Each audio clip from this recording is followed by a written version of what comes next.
மிக முக்கியமான விஷயத்தை நான் உன்னிடம் பேச வேண்டும். சிறிது நேரம் ஒதுக்கி என்னை பார்க்கவா. தயவு செய்து என்னை வந்து பார்த்துவிட்டு போ. நீ ஒரே ஒரு முறை திருச்செந்தூர் வர வேண்டும். திருச்செந்தூர் வந்து என்னை தரிசிக்க வேண்டும். நான் உன்னிடம் வந்து பேச வேண்டும். எனக்கு சிறிது நேரம் ஒதுக்கி என்னை பார்த்துவிட்டு போ. உன்னுடைய நல்ல மனதுக்கு ஒரு நல்ல விஷயம் கண்டிப்பாக நடக்கப் போகின்றது. நீ என் மேல் கொண்ட பக்திக்கும் நம்பிக்கைக்கும் பலனாக உன்னுடைய வாழ்வில் ஒரு நல்ல விஷயம் நடக்கப் போகிறது. கடந்த மாதத்தில் பின்தங்கி இருந்த உன்னுடைய வாழ்க்கை இப்போது முன்னேற்றம் பெறப் போகிறது. உன்னுடைய காத்திருப்புக்கு கைமேல் பலன் கிடைக்கப் போகிறது. இன்றிலிருந்து ஒரு மாதத்திற்குள் நல்ல மகிழ்ச்சியான நிகழ்வுகள் உன் வாழ்வில் நிகழப் போகிறது. நேர்மறை எண்ணத்தோடு உன்னுடைய வாழ்வை நடத்து. நடக்க வேண்டிய நிகழ்வுகள் தானாக நிகழும். உன்னுடைய தடைகள் எல்லாம் அகலும். பல வழிகள் உனக்கு பிறக்கும். நான் உன்னை சந்திக்க விரும்புகின்றேன். உன்னிடம் மனம் விட்டு பேச விரும்புகின்றேன். ஒவ்வொரு முறையும் நான் உன்னிடம் வருகின்றேன். நீதான் என்னை கண்டு கொள்ளாமல் அலட்சியம் செய்கிறாய். ஆனால் இந்த முறை நீ என்னிடம் வர வேண்டுமென்று நான் விரும்புகிறேன். தயவு செய்து நீ என்னை வந்து பார்த்துவிட்டு போ. என்னை சந்திக்க சிறிது நேரம் ஒதுக்கு. எவ்வளவு சீக்கிரம் வருகிறாயோ அவ்வளவு சீக்கிரம் நீ என்னை வந்து பார்த்துவிட்டு போ. இதுவரை தேய்பிறையாய் இருந்த உன்னுடைய வாழ்க்கை இனி வளர்ப்பிறையாய் ஏற்றம் பெறப்போகிறது.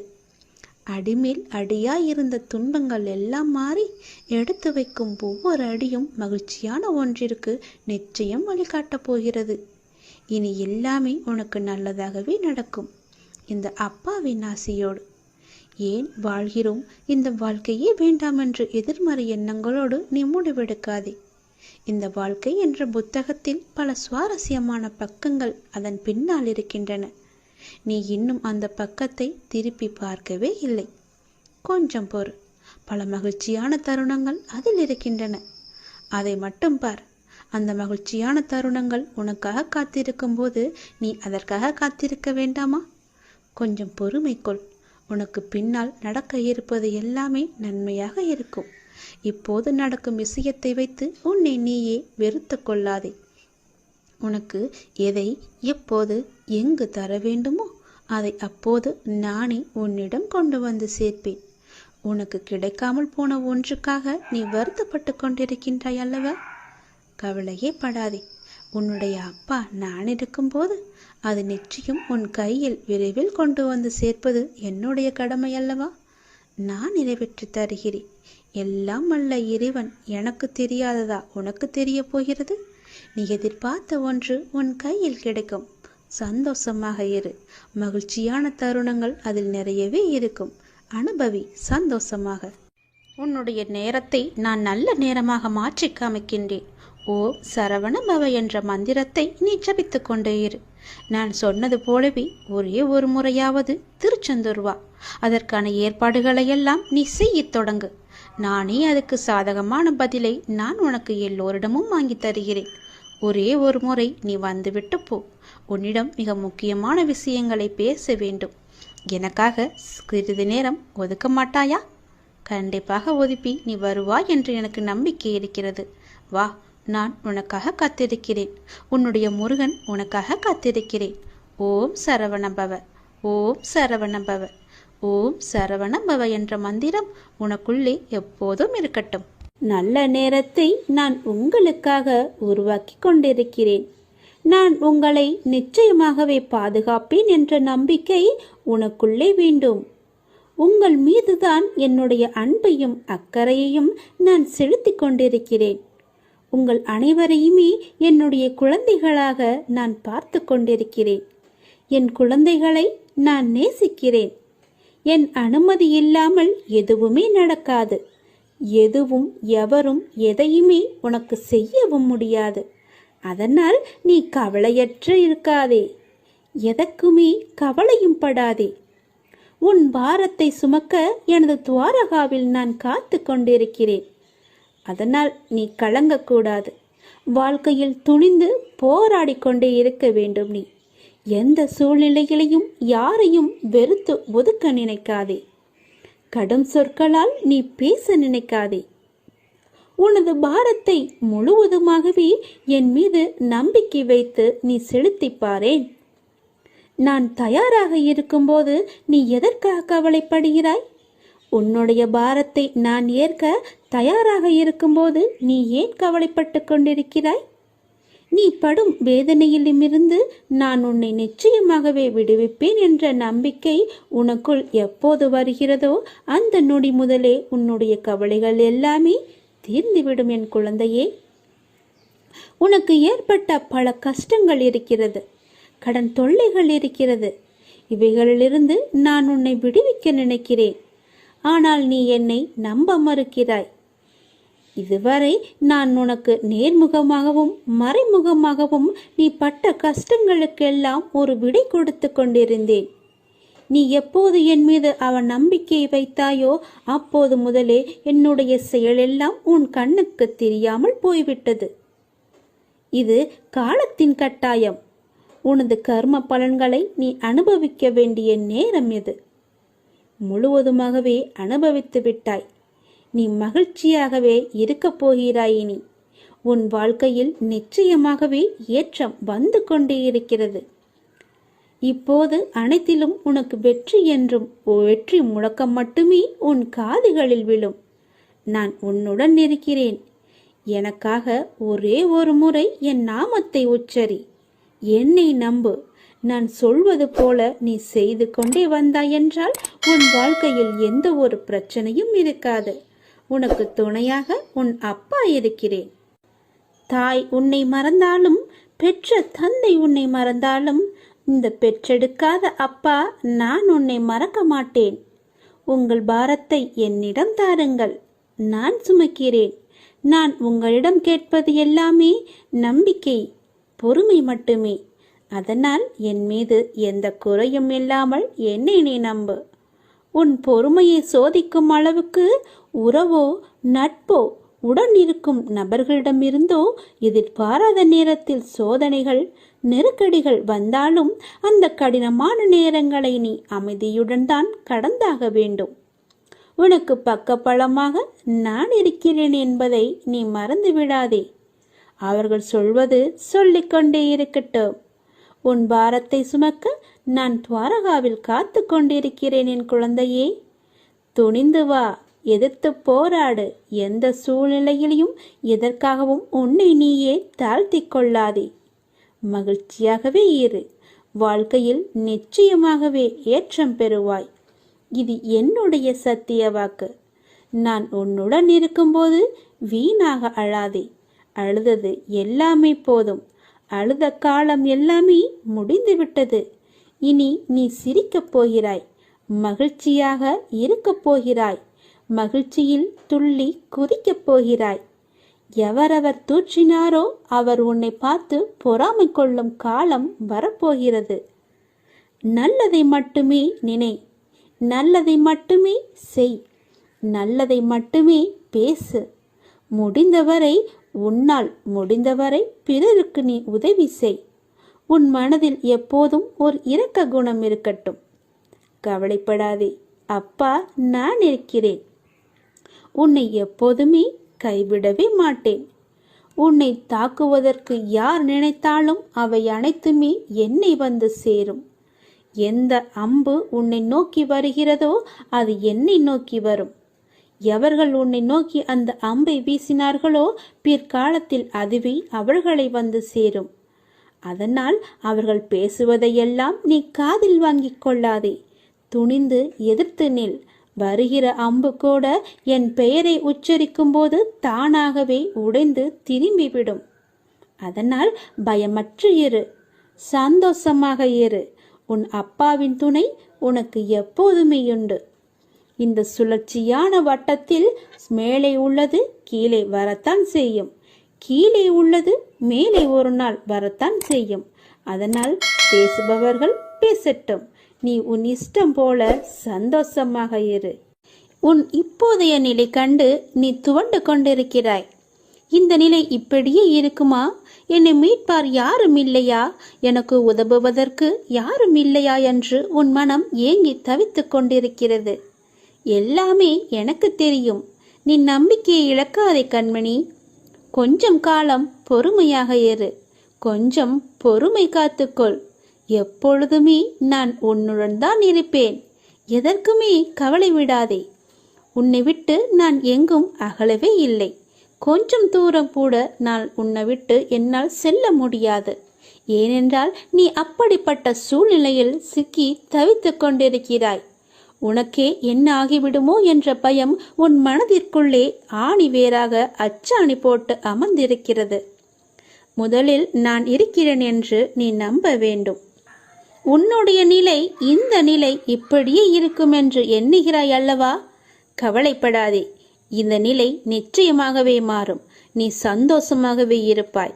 ஏனென்றால் நான் உன் அருகிலேயே இருந்து கொண்டிருக்கிறேன். உன்னை நான் என் இரு கண் கொண்டு பார்த்து கொண்டே இருக்கிறேன். நீ என்னுடைய இரு கண்களையும் பார். அதில் உனக்கு ஒரு உயிரோட்டம் தெரிகிறதா என்று சொல். அப்படியென்றால் நான் உன்னுடனே உன்னை சுற்றிதான் நான் இருந்து கொண்டிருக்கிறேன் என்று அர்த்தம். என் கண்கள் கூட உன்னிடம் பேசும். நான் மௌனமாகவே இருக்கிறேன் என்று நீ புலம்பாதே. உனக்கு வேண்டியது எல்லாமே நான் செய்து கொண்டுதான் இருக்கிறேன். என்னால் நேரடியாக வந்து செய்ய முடியாது.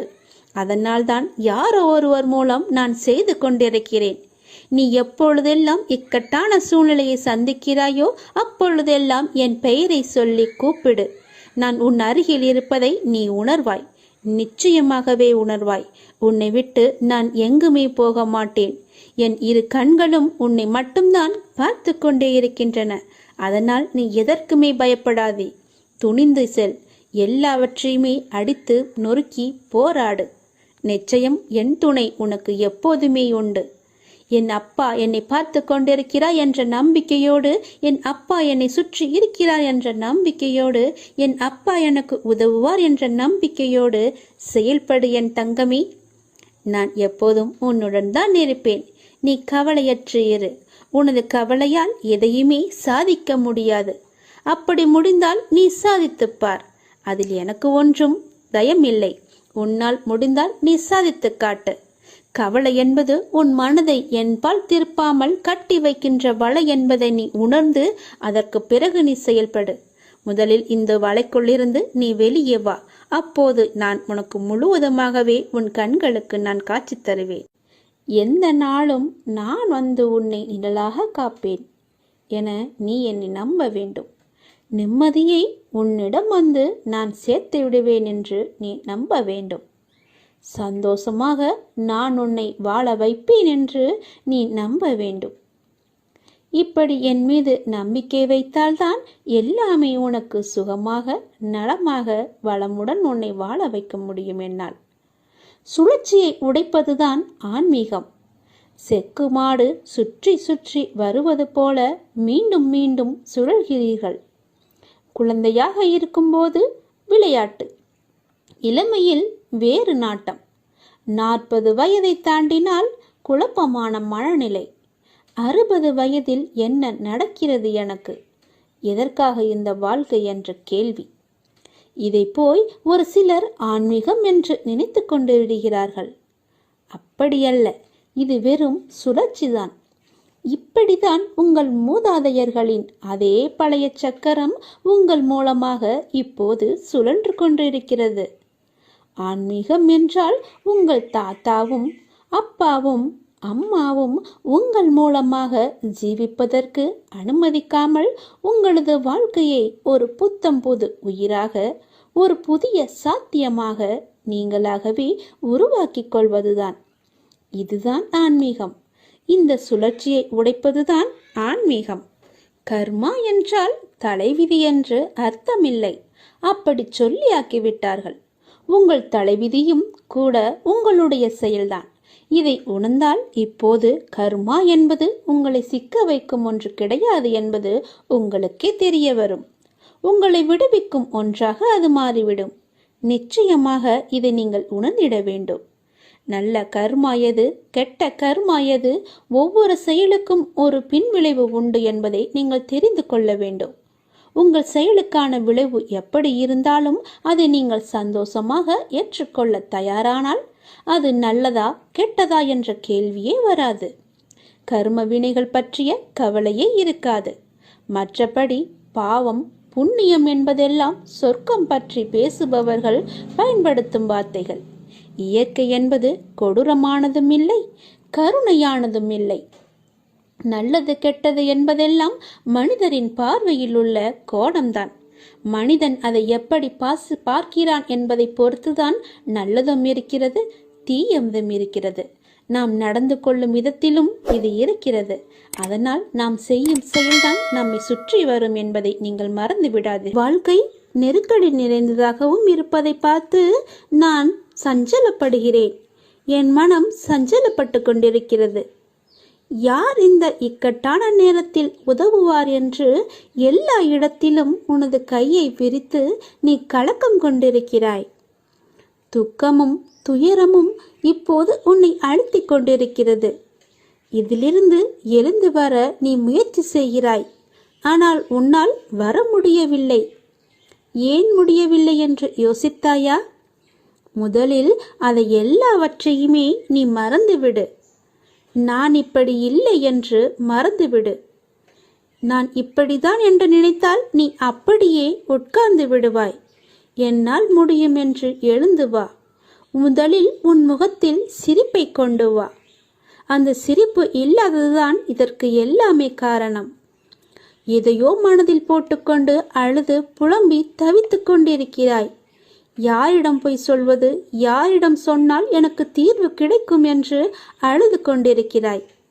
தங்கமி, முதலில் அதிலிருந்து வெளியே வந்துவிடு. உன் முகத்தை எப்பொழுதும் புத்துணர்ச்சியுடன் வைத்துக்கொள்.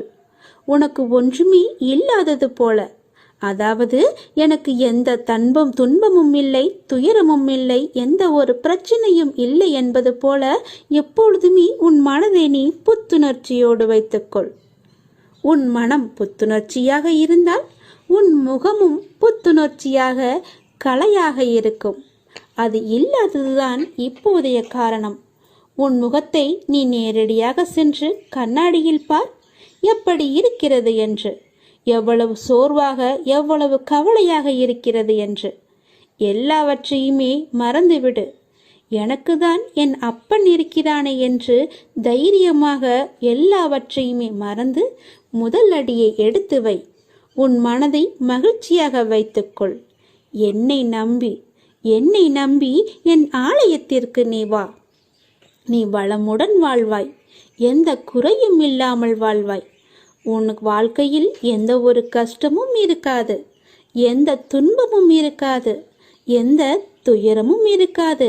முதலில் நான் சொல்வது போல செய். உன் வாழ்க்கை எப்படி இருக்கிறது என்று பார். உன்னை தேடி அவர்கள் விலகி சென்றவர்களெல்லாம் தானாக வருவார்கள். உன் மனதையும் உன்னையும் நீ புத்துணர்ச்சியோடு வைத்துக்கொண்டு உன் முகத்தில் புன்னகையை வைத்து பாரேன், எப்படி தேன் போல ஓடி வருகிறார்கள் என்று. என் துணை உனக்கு எப்போதுமே இருக்கும். சில நேரம் என் குழந்தையின் நலனுக்காக நான் வழிகளுடன் நடக்க வைத்து கொண்டிருக்கிறேன், நடந்து கொண்டும் இருக்கிறேன். இதுவே தீர்மான சூழலாக அமைகிறது. ஆனால் அது நீண்ட நாள் தொடரும் அளவிற்கு நான் உன் சாய்தேவா அதை விட மாட்டேன். உன் துயரங்களை நானே போக்குகிறேன். அதுவரை எதற்காகவும் அஞ்சாதே. உன்னோடும் உன் குடும்பத்தோடும் தான் நான் இருக்கிறேனே. இவ்வுலகில் இன்பமும் துன்பமும் நிலையற்றவை. இன்று இருப்பது நாளை மாறி போகும். எனவே மனம் கலங்காதே. இன்றைய சூழலில் நீ அவமானப்பட்டிருக்கலாம், கஷ்டப்பட்டிருக்கலாம். பலர் உன்னை பழி சொல்லுக்கு ஆளாக்கி வைத்திருக்கிறார்கள். அவற்றை எல்லாமே நீ கண்டு கொள்ளாதே. எதையுமே தீர்க்கமாக முடிவு செய்து விடாதே. இதுதான் என்னுடைய வாழ்க்கை என்று தீர்மானம் எடுத்துக்கொள்ளாதே.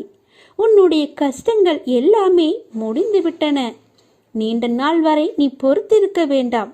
கொஞ்சம் காலம் பொறுத்திருந்தால் போதும். கொஞ்சம் காலம் என்பது 2 நாட்கள் கூட ஆகலாம். நீ வெகு தொலைவில் இருக்கிறது என்று கற்பனை செய்து கொள்ளாதே. உன்னுடைய வெகு நாட்களாக இருந்த துன்பங்கள் துயரங்கள் எல்லாமே முடிந்துவிட்டது என் தங்கமே. உன் அப்பாவின் சொல்படி நடந்து கொள். நீ எதற்காகவும் யாருடைய பேச்சையும் நீ காது கொடுத்து கேட்காதே.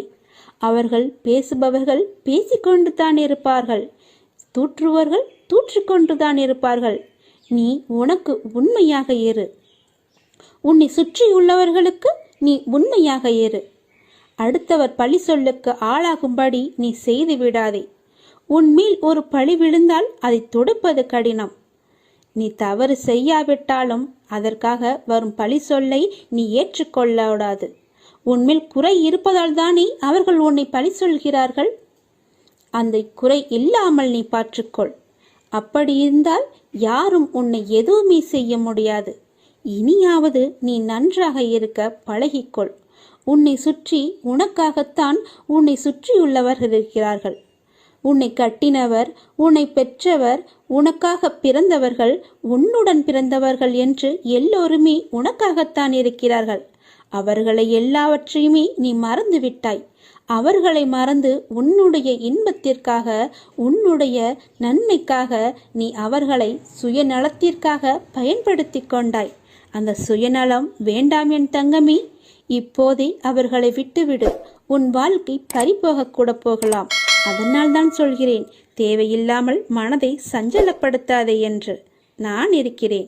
வாழ்க்கை எந்த திசையில் செல்ல வேண்டும் என்பதை சரியாக தீர்மானித்து விட்டால் அந்த வானத்தையும் கூட எளிதாக எட்டிவிடலாம்.